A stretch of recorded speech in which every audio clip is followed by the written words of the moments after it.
Good morning. Happy Monday, March 23rd. This is going to be day one of Mrs. St. Bernard's learning on YouTube. Today we're just going to keep it very easy since it's the first one, but I do want to give you a word of the day today, but we're not starting with that. The first thing I'd like to do, and as you can see, I have to be in my bedroom right now because there's too much going on downstairs and everyone keeps interrupting me and that's not fun for everybody. So I snuck up here and shut the door. But we're going to start with like our normal. I will commit to. This is me committing to you guys, and you guys can commit what you guys want every day. But today, this week, my commitment to you is keeping this YouTube fun and engaging while we learn just a little bit or read a story. So that is my commitment to you guys today. I hope everyone's having a good Monday. Mine is pretty already busy. Kids have already eaten and got dressed. They have 2 spirit days today at the house during the school time. My kids are doing pajama day today. But at Rancho Santa Fe Elementary, they have Show Your Pets Off Day, so we got some good pictures of those. They also did their chores already, and now they're outside getting some exercise in while I do this, but yet they're still in and out, so we came up here. So today's word of the day, and I challenge you to use this at least 3 times in a day to 3 different people. And if you don't see more than 3 different people every day, then on the same person, depending on if you're quarantined to your house and you only have a couple family members, obviously that makes a difference. But the word of the day today is adjacent. Now, I'm hoping this will come out not backwards like I'm seeing it on my phone, but adjacent is sitting next to or lying near or touching. It is an adjective.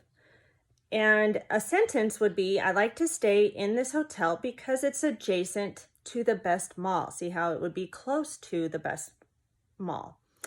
Synonyms would be adjoining, bordering, neighboring, near, in proximity, and close to. So that's a pretty easy word to say 3 times in one day, because I could say, I am adjacent to my bed right now, or I'm adjacent to this couch right now.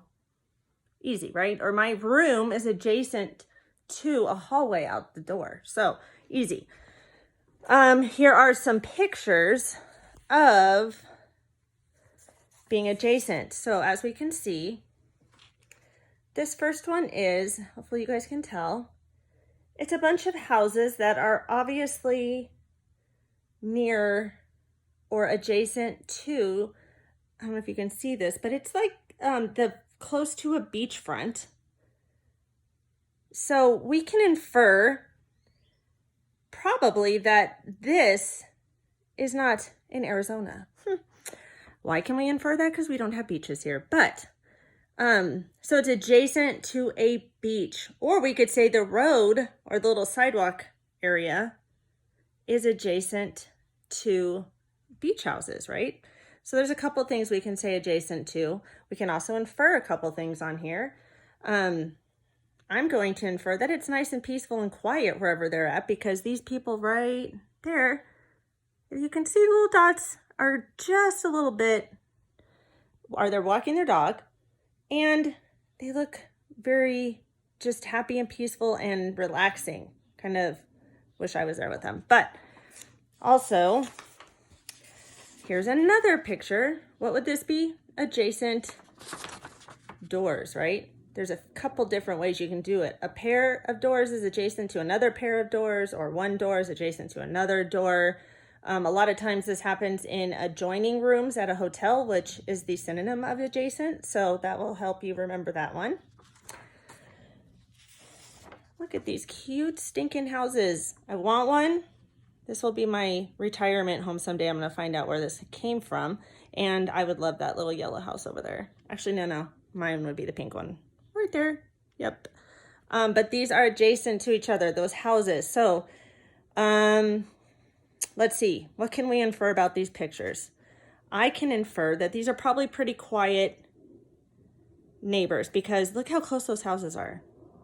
Yikes. You can pretty much probably hear what's going on from one room to another in each of the houses. So my guess would be this is not where a bunch of kids are screaming and crying and ticking off neighbors. I can also infer that this is probably not in Arizona because I have not seen houses like that. Maybe in downtown Phoenix, maybe. All right, let's see. My next picture and last picture is this. Now, could this go along with social distancing right now? If you needed to see somebody that you wanted to talk to face, could we do this in cars? Yes, we can. You can have lunch with people next to each other. You just cannot be in the same car with somebody. That makes people healthy, keeps people healthy. But these are adjacent cars to each other. See how that works? Adjacent. All right, my challenge to you is 3 times today, say adjacent, and I will hold Tatum accountable to that also, because she'll be watching this later when she's done doing her homework. Okay, so I've decided to read a chapter of A Night Divided by Jennifer Nielsen.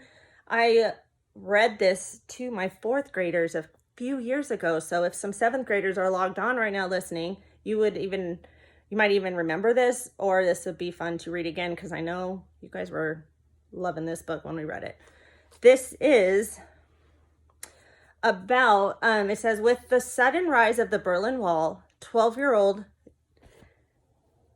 Gerda finds her family divided overnight. She, her mother, and her brother Fritz live on the eastern side, controlled by the Soviets.